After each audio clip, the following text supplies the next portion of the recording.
Shalom Bapak Ibu Saudaraku yang terkasih dalam Tuhan. Mari kita meneruskan pembahasan tentang kasih, bagaimana dinyatakan di dalam 1 Korintus 13 ayat 4 ini.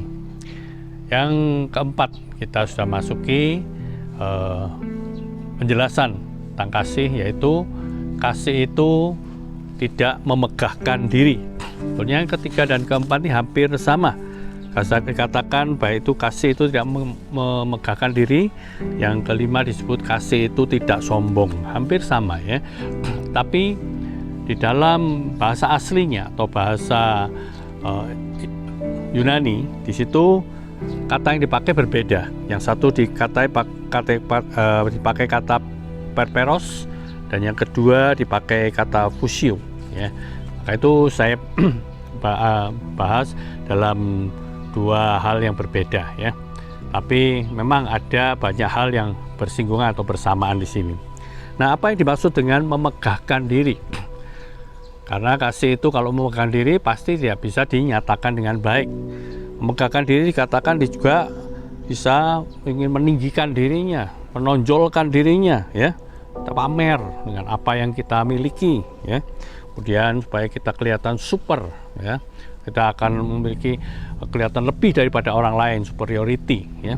Nah, ini kan berapa hari lagi kita akan masuki masa Lebaran ya, Idul Fitri. Seringkali biasanya masa-masa seperti ini di toko-toko emas itu wah rame ya. Kenapa? Karena banyak orang membeli emas untuk dia biasanya pulang ke kampung, pulang ke desanya.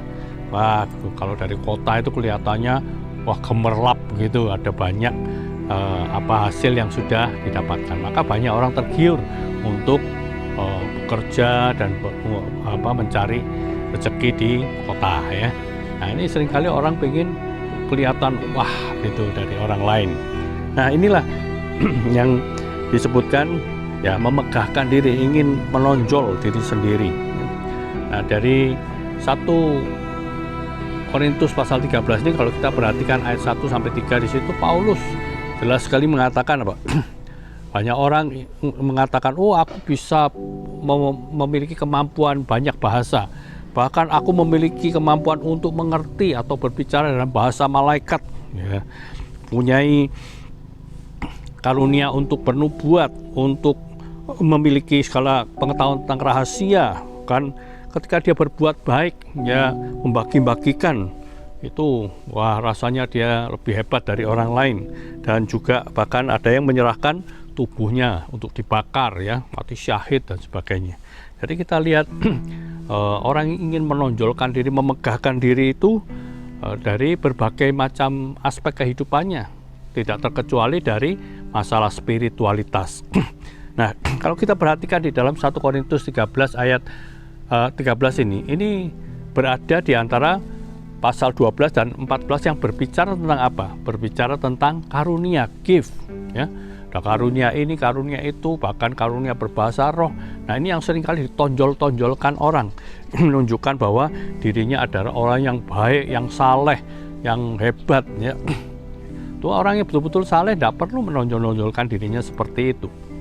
Nah, contohnya juga seperti dituliskan di dalam Lukas 18 ayat 9 sampai 14 itu Tuhan Yesus mengajarkan tentang perumpamaan, yaitu ada orang Farisi dan orang pemungut cukai yang datang berdoa ke bait Allah sama-sama.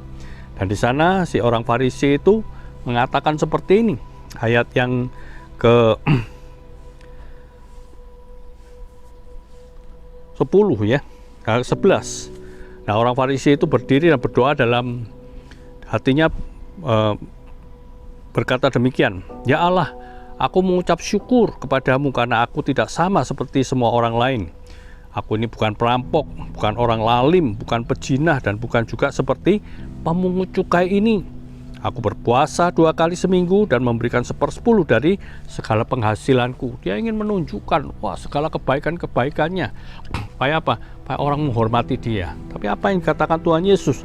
Tuhan Yesus mengatakan, "Aku berkata kepadamu," ayat 14 ya, "orang ini pulang ke rumahnya sebagai orang yang dibenarkan Allah." Maksudnya itu orang pemungut cukai itu. "Dan orang lain itu tidak. Barang siapa meninggikan diri, ia akan direndahkan. Dan barang siapa merendahkan diri, dia akan ditinggikan. Itulah perkataan Tuhan Yesus.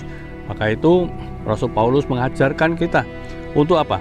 Untuk tidak mencari kepentingan sendiri dan puji-pujian yang sia-sia. Tapi sebaliknya, kita boleh rendah hati seorang yang lain, menganggap lebih utama daripada dirinya sendiri. Bahkan menggunakan Tuhan Yesus sebagai profil, sebagai contoh, sebagai teladan untuk menunjukkan bahwa kita ini jangan memegahkan diri, seperti dikatakan dalam Filipi pasal 2 ayat 2, 3 dan juga ayat yang kelima, ya.